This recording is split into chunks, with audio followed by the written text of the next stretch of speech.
Welcome back. So in this video we're going to be talking about what I call dilution of mind, overthinking, and how that will mess your mediumship up. So we've seen it, I've done the mind map video. You can just jump on the channel and watch that if you need a little bit more in-depth on where the mind is. But we're trying to go through the states, the beta, the alpha, the theta, the delta.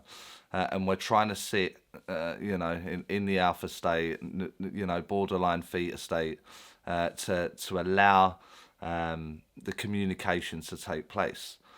And when we start diluting the information, like we start getting involved in the information, it is what I will call dilution. And you're pulling your mind back to the beta state. You're trying to work things out. You're trying to understand it. You're trying to work it out all within your mind. And in this process of you doing this, you're in effect just stepping away from the spirit world, because you're becoming more and more conscious and running the mind into the everyday state, your usual state.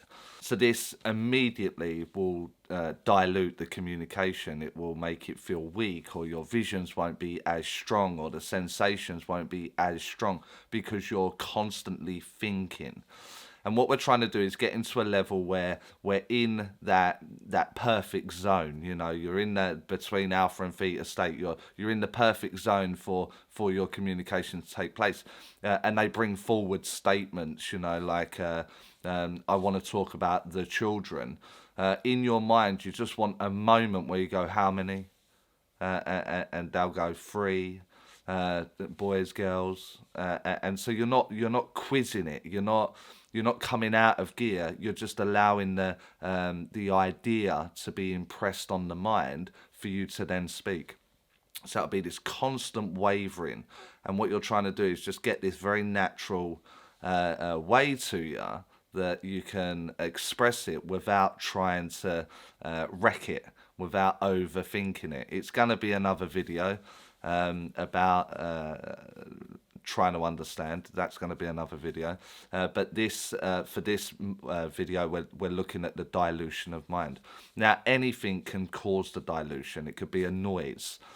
So I've never understood meditation to be taught in silence, because I've never worked in silence ever. That if I've got an audience, they may be talking, there'll be movement, they'll move a chair or the road outside or a noise outside. One-to-ones, there may be a disturbance there somewhere in your area, your zone, your environment is the word I'm looking for, and so you're immediately thrown out, and yet you've taught yourself to be focused on the meditation in silence. So I never understood this. So I have always actively, when I thought meditation was going to be like the thing to do for mediumship, I taught myself in a noisy area. I tried to, and I would up the noise. So I would be at home, and there'd be a background noise. If I was trying to do it outside, I would go somewhere where there's maybe wildlife or sounds. And gradually moving closer towards like busy roads and things like that, and holding focus within my mind there. So when it actually was required within a demonstration, because there's a fun fair outside or a party, or you're on a busy high street or whatever it is, my mind is not distracted by that noise from the outside. So I never understood that process of doing that. And so what we're trying to do is we're trying to stop coming back to our everyday state, that beta state, 27 megahertz or hertz, the thought patterns there. 27 to 35, it's round about that is deemed normal, and we're trying to be down like below 13 for our communication. Try not to destroy it, and what will happen is your self-awareness, your ego, and the importance of you within that role. If for a moment, just for a brief moment, you have the idea that you look silly, that will pull you out of gear. If you have the idea, just for a moment, the pause was too long, it will pull you out of gear. And so again, this is what development is for. This is what we go to Circle for, or development classes, or development videos, or whatever it is. You're there to get it wrong. You're there to totally mess it up so you completely understand. And so you can then work towards not doing that again. You understand what it did or how it happened. And so now you're better equipped the next time.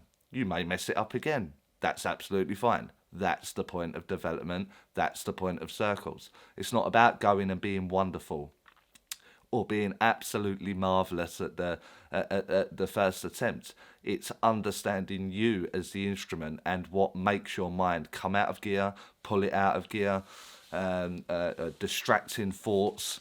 You will recognize exactly how and when dilution is taking place, which in turn, if you look at the positives of that, is you know exactly what you actively have to do. Do I need to take a breath here? Do I need to take a pause? Do I need to double check my markers? Where am I? What's going on? Rebalance, reevaluate, get back on point, and then the communication can take over. I promise you, no one will care about a pause if you're adjusting. You do your double checks, you get everything right, and then you deliver a fabulous statement. You'll be forgiven in a moment. In that very moment that you say it, they won't even recognize it, because it would be a good evidential statement. So you've got to stop trying to overthink. Overthinking is the worst thing for dilution, I'm afraid. Just wanted to bring it up. I see it so much in my classes. It's only a short video today, but if there's any value whatsoever in it for you, then give it that thumbs up, because it really is helping the channel. Get in the comments. Let me know what's distracting, what makes you actively come out of gear. So that question's back to you. Get in the comments, because the comments are helping the algorithm of the channel. Subscribe if you aren't subscribed already. And I'll see you all in the next video.